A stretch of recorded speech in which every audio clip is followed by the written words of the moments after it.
Good morning, an early start this morning. I want to try and get the plants into the allotment greenhouse. Now the auto watering setup, but I want to do it as quick and as discreet as possible. At the bottom of my garden I've got a Nestbox. There's bloaters in and then feeding young, so I want to disturb them as little as possible. So I'm going to crack on with this and I'll bring you back when I've got them all in.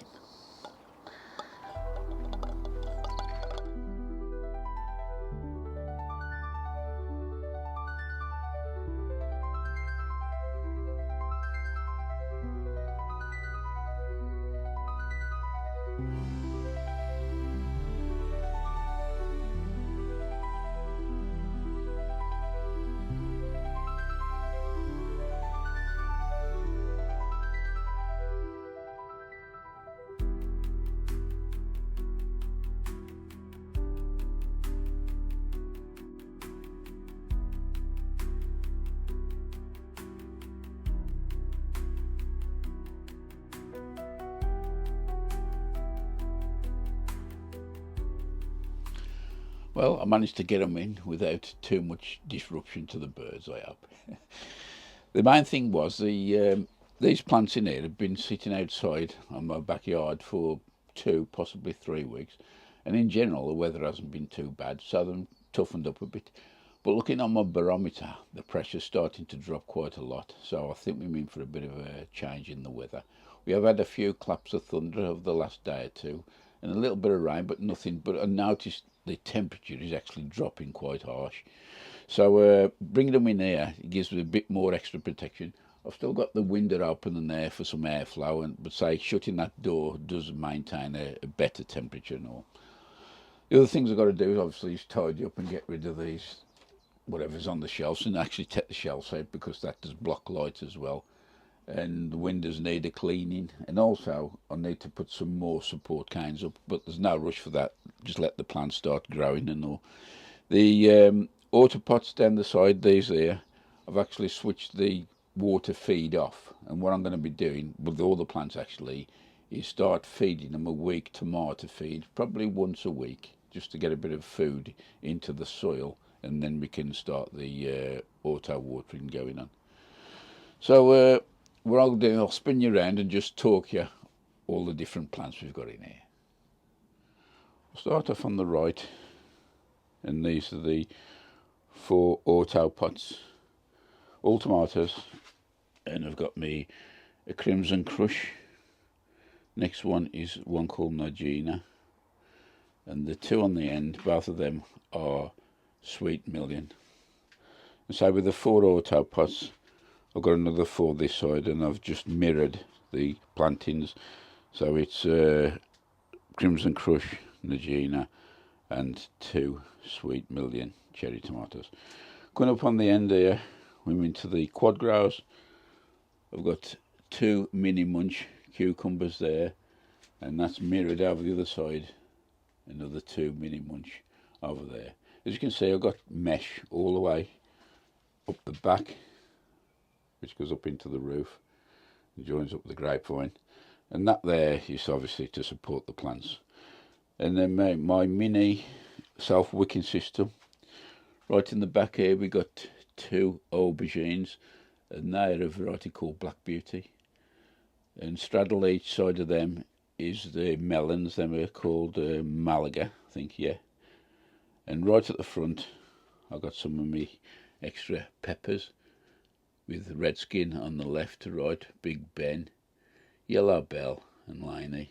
As you can see, we've got plenty of fruits showing on here, so hopefully we shouldn't be long picking. So that's the state of play in the allotment greenhouse, and I'll bring you back along as things progress.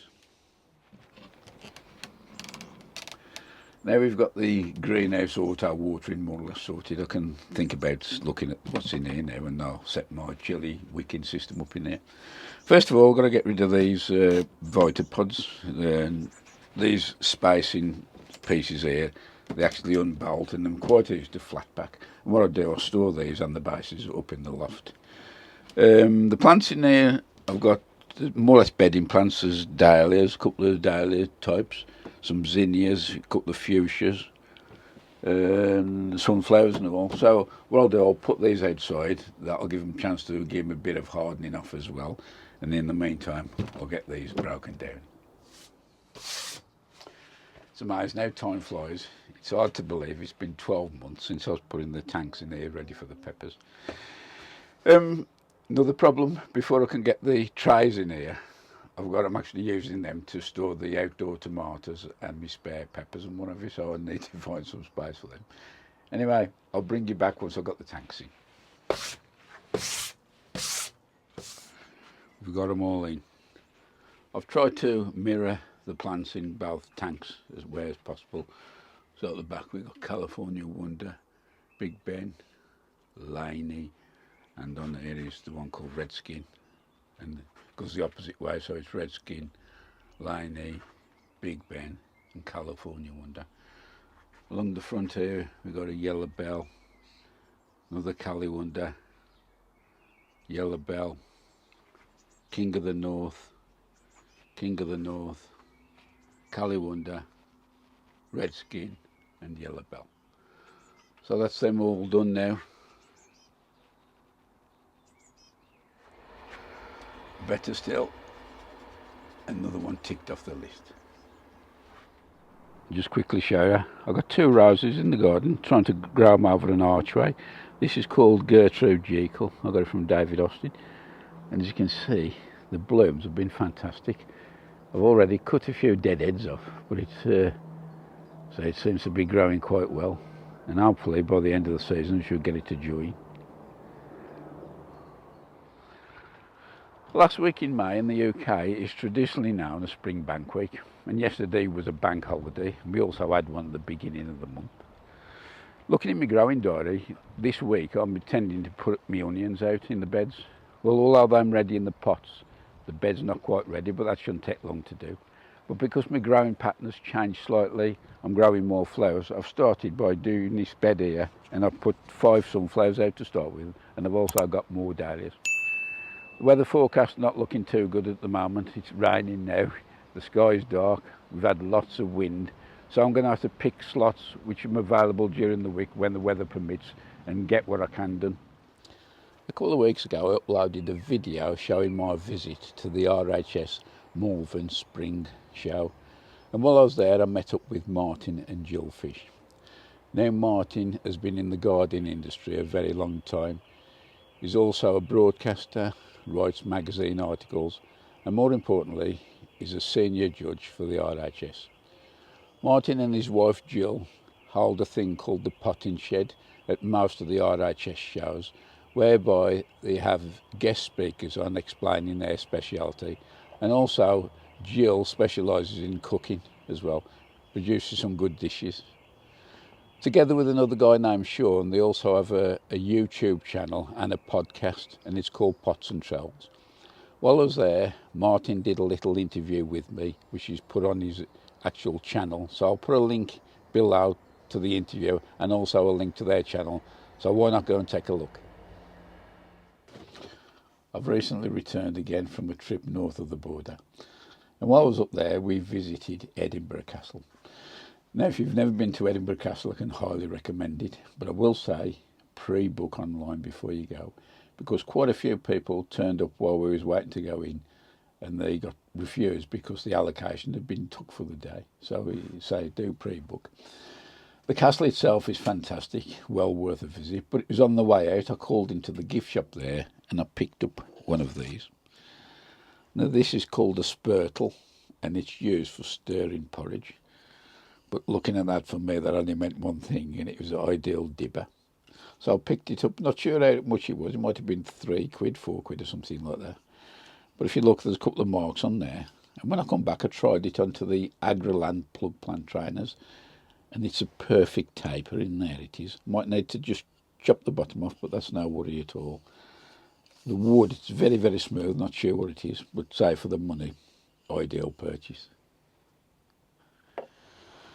The weather today really hasn't played ball. It's been raining on and off all day, so really you couldn't really get stuck into anything.